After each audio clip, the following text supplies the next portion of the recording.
¿Quién se atreve a hablar de los motivos del alma y de la sangre? Decidme quién.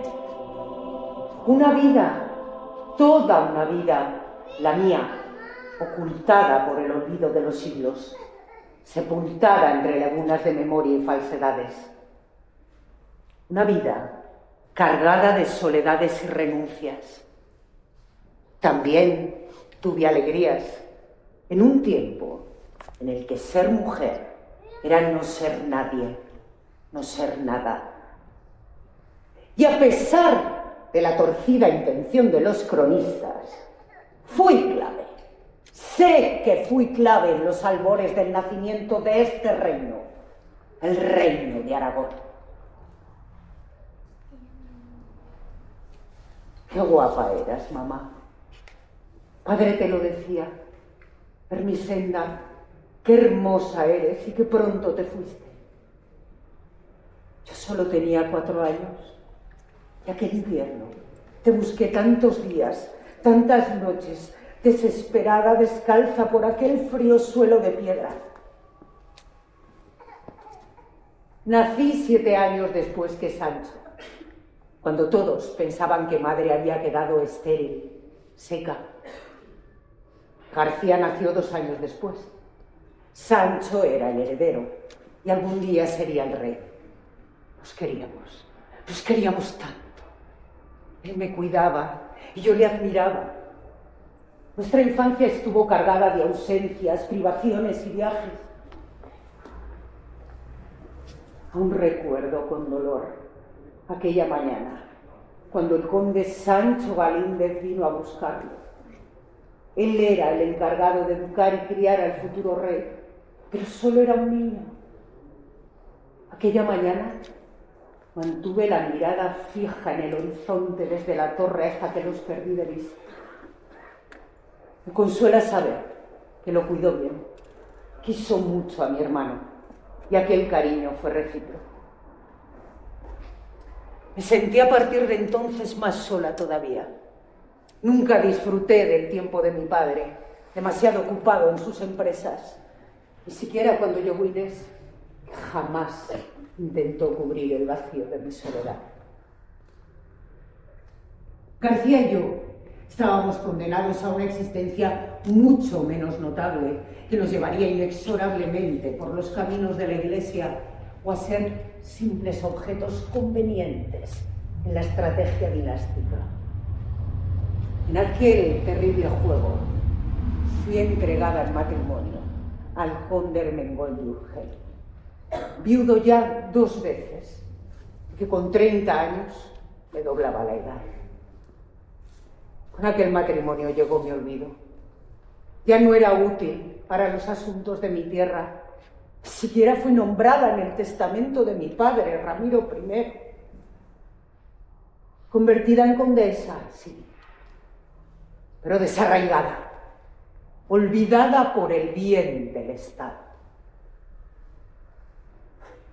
Al poco, mi hermano Sancho casó, paradojas del destino, con Isabel de Urgel, hija de mi marido, fruto de su segundo matrimonio. Mi esposo conquistó Barbastro y por expreso deseo de mi hermano gobernó allí como señor. Pero yo no fui feliz. Tampoco fui feliz, ignorando continuamente cómo se deleitaba el puro estilo musulmán con sus furcias en los harenes de Barbastro. Fue en Monzón, en una emboscada, donde encontró la muerte. Yo quedé viuda con 20 años. Dijeron que mi matrimonio no tuvo hijos, que no dio frutos, pero sí los hubo. Sancha.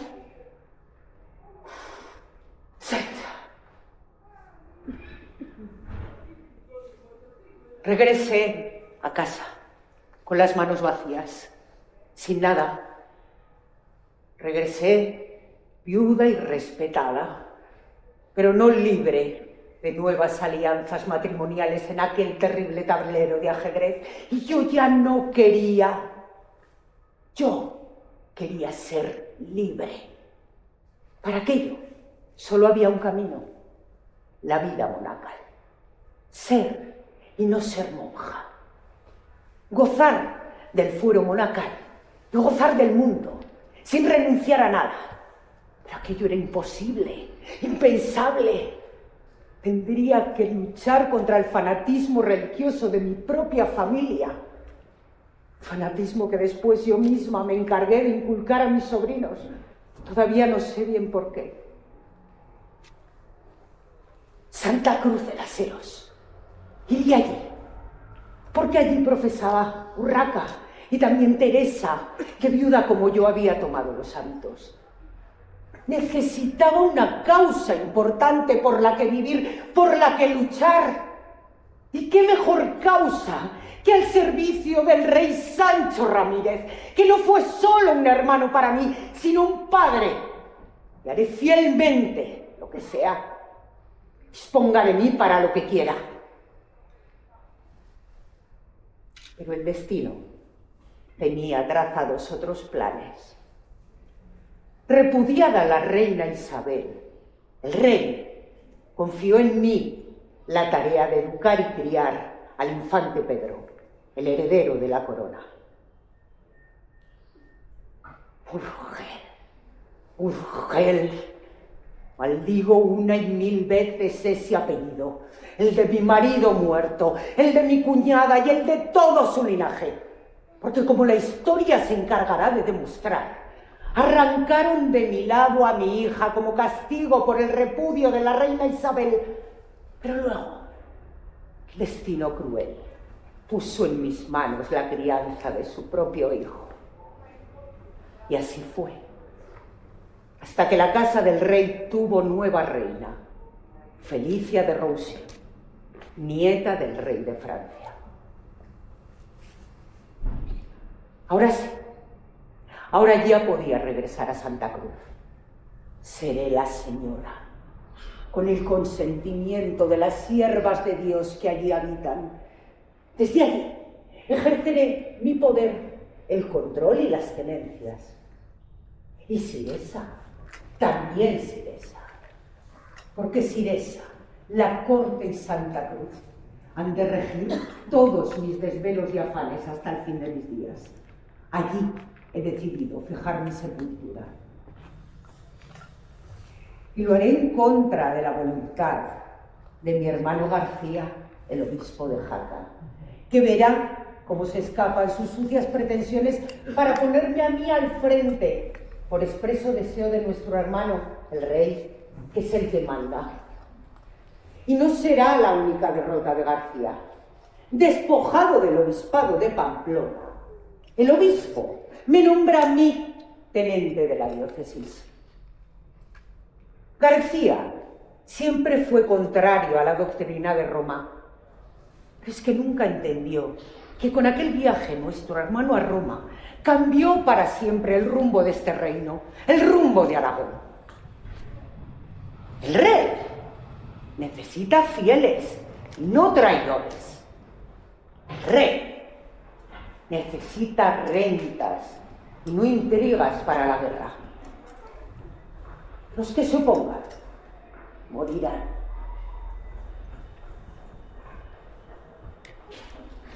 Otra vez el destino y la tragedia salen al encuentro. Ha muerto Felicia. Mi hermano se vuelve a quedar solo. Pero aquí estoy yo, para lo que haga falta, para criar a los infantes. Alfonso solo tiene 13 años y Ramiro unos pocos meses. Y a mí no me importa renunciar a las audiencias, a los oropeles, a la vida pública, a lo que sea. Nuestra llegada es esa, el paisaje nevado, el sonido sordo de las pisadas de los caballerías en la nieve, mi sobrino Alfonso de la Mano, mis fieles servidores, Fortuño de Secunt y Bernardo de Bonet, adivinando en la mirada de los siervos a mi paso el temor que produce mi presencia, por mi poder e influencia. Quizá fuera esa carta, eso es, clamor canónico, la carta que dicen que el Papa Urbano II envió al abad de San Juan de la Peña, admirándome y alabando mi carácter excepcional.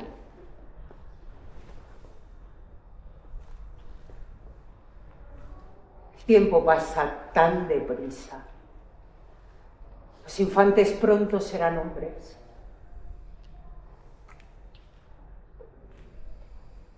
Casi todos los míos han muerto ya. Debo empezar a poner las cosas en orden. Mis propiedades para el monasterio de Santa Cruz de las Heros. Me preocupa su futuro. Y también el de mi fiel servidor, Bernardo.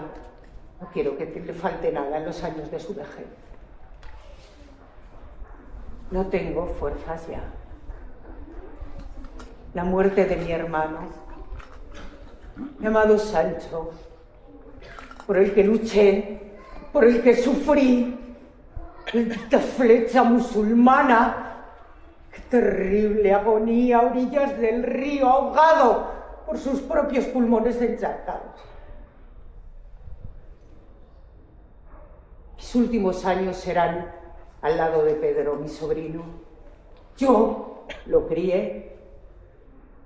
Necesitaba tanto que apartara del alma mis soledades. Y él me sentó a su lado en las audiencias públicas y rubricó los documentos regios en presencia de la condesa doña Sancha, mi tía paterna. Fallecí en el despertar de la primavera del año 1097. Y tal y como fue mi deseo, fui enterrada en la capilla del claustro de Santa Cruz de las Heros. Intrigante y dura, así me recuerda la historia. Pero yo solo cumplí fielmente lo que mi amado hermano, el rey Sancho, me ordenó. Ese fue el motivo y la justificación de mi vida. Obedeciendo y luchando con firmeza, se forjó mi leyenda. Rezando y a menudo amando en silencio.